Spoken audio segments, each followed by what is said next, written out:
Assalamualaikum warahmatullahi wabarakatuh.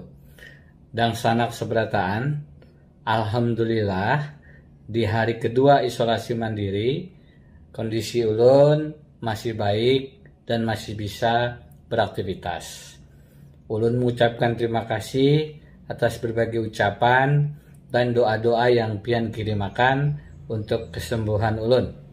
Hari ini ulun mengirimkan surat terbuka kepada Presiden Jokowi untuk menyampaikan laporan dan kondisi terakhir di Kalimantan Selatan menjelang pemungutan suara ulang tanggal 9 Juni, sekaligus permintaan bantuan agar politik uang di Kalimantan Selatan terkait pilgub yang akan berlangsung segera mendapatkan pengawalan dan pencegahan di lapangan. Surat ini ulun beri tanggal 7 Mei 2021 yang akan ulun bacakan isinya sebagai berikut. Assalamualaikum warahmatullahi wabarakatuh. Bapak Presiden, saya Denny Indrayana, calon gubernur Kalimantan Selatan. Maafkan saya mengirimkan surat ini kepada Presiden dalam kapasitas sebagai kepala negara. Saya sebenarnya melakukan ini sebagai langkah terakhir karena berbagai saluran lain dalam sistem pemilu kita tidak berjalan ataupun berfungsi sebagaimana seharusnya. Saat ini di Kalimantan Selatan akan dilaksanakan pemungutan suara ulang untuk pemilihan gubernur sebagai tindak lanjut dari putusan Mahkamah Konstitusi. PSU akan dilaksanakan pada 9 Juni 2021. Kurang sebulan sejak Hari Raya Idul Fitri 1442 Hijriah. Tentu saja kita berharap pelaksanaan PSU akan berjalan lancar, utamanya konsisten dalam menegakkan prinsip jujur dan adil. Sayangnya, izin kami melaporkan Bapak Presiden, prinsip utama pemilu tersebut sudah sejak lama dicederai.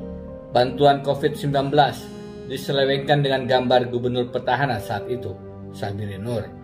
Tidak hanya itu, tandon air cuci tangan COVID-19, bedah rumah, dan berbagai program pemerintah provinsi disalahgunakan untuk membantu pemenangan paslon 1, Sabirin Muhyiddin.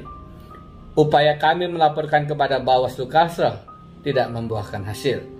Pengawas pemilu provinsi tersebut kesulitan menjaga independensi dan profesionalitasnya, karena memang sejak proses seleksinya cenderung disiapkan untuk menjadi bagian dari strategi pemenangan petahana. Persoalan yang jamak terjadi bukan hanya di Kalsel saja. Saat ini, menjelang PSU 9 Juni, hal yang paling menantang lagi-lagi adalah maraknya politik uang. Bermula dari masifnya pembagian bakul yang berisi berbagai kebutuhan hidup, pembagian ikan, sayur-sayuran, dan lain-lain, serta tentu saja pembagian uang. Aparat pemerintahan dilibatkan, dari tingkat RT hingga ke level yang lebih tinggi, diberikan gaji bulanan selama proses PSU untuk mendata dan mengumpulkan suara warga. Informasinya, kepala desa juga dilibatkan, juga dengan modus yang sama, gaji bulanan. Saya sudah menemukan faktanya di lapangan, sayangnya mereka masih berpikir keras untuk menjadi saksi, karena belum adanya jaminan keamanannya. Saat ini, dengan berlindung di balik momentum lebaran, maka uang dibagikan atas nama berbagai jargon agama. Padahal senyatanya adalah suap politik kepada pemilih di wilayah PSU.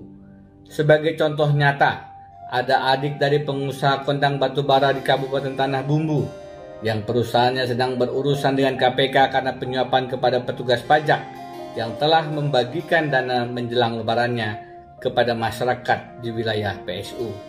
Semuanya mudah ditelusuri, tetapi lebih menantang untuk diproses hukum karena belum ada saksi yang berani bicara, sekali lagi karena mempertimbangkan keselamatannya.